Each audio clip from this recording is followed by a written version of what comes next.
I'm Seth Rogan. These are two of my best friends, Will Reiser and Evan Goldberg. Seth and I produced a movie that Will wrote called 50-50. 50-50. Is it about a gambling competition? No. 50-50. Is it about a post-apocalyptic future where humanity only has a 50% chance of surviving? No. It's about whether or not this young man beats the odds and survives cancer. Find out if I live. Go see 50-50. Seth Rogan and company take what could be very serious material and add a comedic twist to it. Hello there everybody, and welcome back once again to RealScreenReviews.com. I am movie critic Nick Iacobucci, happily joined by my guest critic, the lovely Debbie DeAngelo. Thank you for being here. No problem. And our next film is 50-50. This film opened in wide release on Friday, and it stars Joseph Gordon-Levitt, the aforementioned Seth Rogan, and Anna Kendrick. This film comes to us from writer Will Reiser and director Jonathan Levine.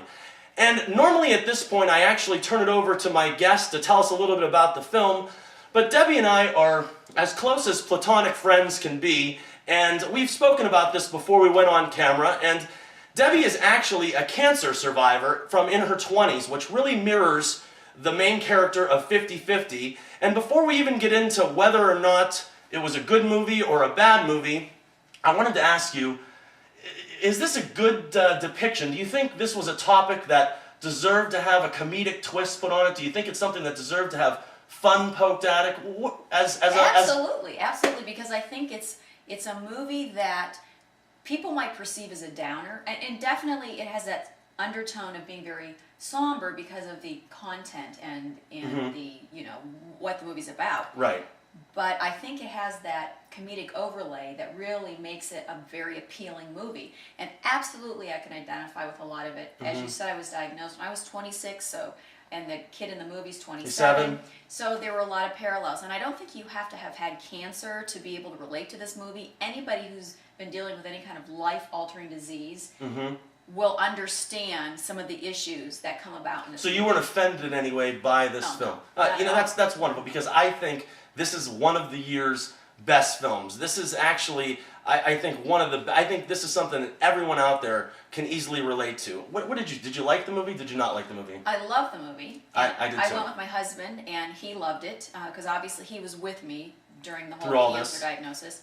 So it was interesting to talk to him, but I thought that, I should also mention I'm a nurse, so I see things from a patient's perspective, and I see it through a nurse's eyes too, so the patient's eyes and the nurse's eyes.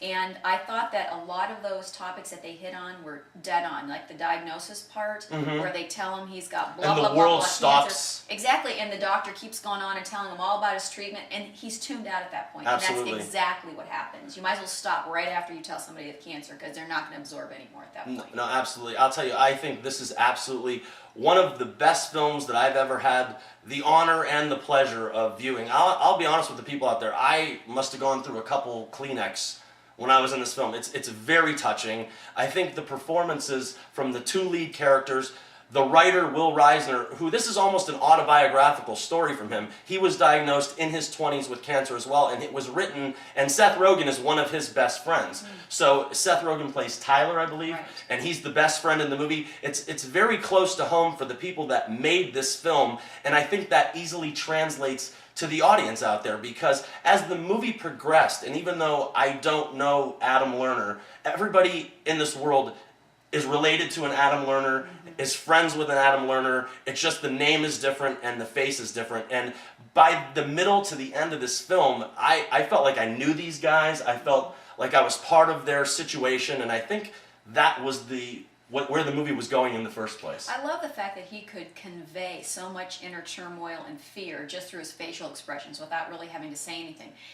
Throughout the movie, I was listening to the reaction of the audience, and they laughed a lot, but there were certain points where they would notice that one of his family members or one of his friends would do or say something that appeared to be kind of insensitive.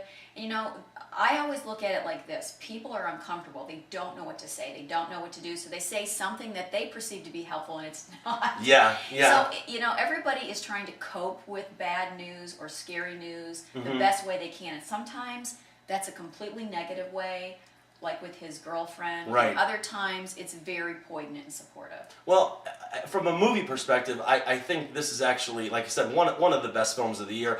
I really think that, I'll say this, if if there aren't Oscar nominations for Joseph Gordon-Levitt, Seth Rogan, the writer and the director, I'll watch all the Friday the 13th movies in a row. That's how sure I am, and I really. And we all heard you say it. Yeah, and it's on there, and it's out there for everybody, and I'll actually record myself watching all of the films but even in the supporting category, even outside of the lead characters. Philip Baker Hall and TV's Max Headroom, Matt Fewer, were the two people that were going through treatment with him. Strong performances. Angelica Houston, a small but very effective role. But I tip my hat to Anna Kendrick, who was the therapist. And this woman, this young girl, is a revelation. She's so wonderful. And after Up in the Air, her performance in Up in the Air last year with George Clooney, and she is just a treat to watch in this movie and a treat to watch in movies in general. She brings another aspect where you just talked about, where if you say the wrong thing or do the wrong thing, and she's this therapist, and this is a job to her, and she's a novice. Yes. She's green. Yes, absolutely, and that filters through. I mean, every performance in this film was so honest and so candid, and it was just really, I can't really think of almost anything wrong with this movie. You know what, along those lines, what I really liked was when they were wheeling him into surgery, and the anesthesiologist kept saying, come on, we got to get going. And his mother was hugging him, saying goodbye, because you didn't know what was going to happen. No. And finally she just looked at him and said, would you give us a minute? We need a minute. Right. And throughout the movie, I was reminded that, even as a healthcare professional myself, a lot of what we do is very detached and seems very cold because we're trying to keep on schedule. And I think it's a way of insulating ourselves against a lot of the emotions. And so when I watch that, I try not to be too critical, but it does come through loud and clear that there's a lot of emotional detachment in the medical profession. And I'll tell you, it's moments like that in this film. It's so simple. The movie is so simple, it's absolutely beautiful. And I really think that the filmmakers have created something meaningful and memorable, and every fraction of every second, it's like they put a ton of thought into it, and it really, really just came through. Yeah. And I'll say, we talk about how the movie's funny and how the audience was laughing, and they were laughing. Then about an hour into this movie, it does a 180-degree spin, and it really, really finds its emotional center, and it really concentrates on being a dramatic film for the last third of the movie, as opposed to its funny and humorous in the first two-thirds of the film. But what did you think of that? I mean, I thought they balanced it very well. I did too. And that's what saves this movie. It's not a big downer and it's not a big comedy. It's got a nice balance of drama with some comedic aspects. Absolutely. And I think it makes it very appealing to most anybody who watches it. I think everybody should go see this movie. I do too. I think this is something for everyone. I think everyone needs to do themselves a favor and needs to get out and see this movie, because I think it's something that's just warm and touching and really could just hit everyone. There's a lot right of there. reality in it. Yes, They there is. don't sugarcoat a lot, and I think that's good. But it's not so graphic that you are turned off by it. Right, I agree totally. And normally, what we've gone into here at Real Screen Reviews is to give a shout out to other YouTube channels or other websites. But actually, this time what we're going to do is we're going to give a shout out because not only is she a ballroom dancer, and not only is she a nurse, and not only is she a cancer survivor, she's actually also a published author. Can she do? I don't know anything she can't do, but tell us a little about your book. I know a lot I can't do, but we'll gloss right over that. The book kind of relates to the subject matter that we're discussing. It's called Sudden Menopause, and it's for women who go through menopause early or quickly due to cancer treatments, hysterectomy, or other disease processes.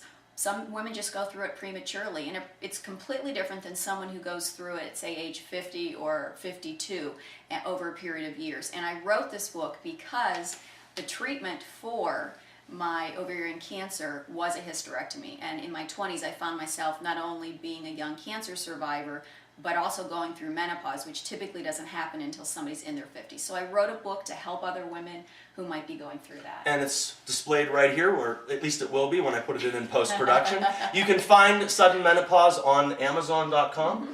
And like I said, this is a person that lived through it. This is somebody that it couldn't be more relevant to my guest critic. So not only her thoughts and opinions on this film, but her thoughts and opinions on being a cancer survivor and living through it. So you can't get more realistic than that. Now, I'm going to break my own tradition because we always give 1 out of 4 stars, and I'm actually going to give 50 stars because I can't think of, and I don't even think I'm doing it justice giving it 50 stars. I'll give it 51. Okay, and we're gonna give 101 stars to 50-50. And if that doesn't say it all, then I don't know what else. I just had to one-up you. That's all right. I don't know what else we could say, but this is absolutely, we've had some really, between this and The Help, and I think we've really, really hit some really good ones. And do yourself a favor, please get out and watch the movie 50-50. Debbie, thank you so much for being here and sharing your past with our audience and sharing your personal experiences with us. I really, really appreciate it. Well, that's it. We're going to wrap it up, and we're going to end it as we always do and say, and remember, people, we're not always right, but only when it comes to the movies, and thank you very much for your attention. Don't do this. What are you talking Please about? Please don't do this. You said you liked this You're going to idea. look stupid, You said you would do it. You're going to look weird. Come on, let's just do it. Wait a minute. What do you use these for? My body.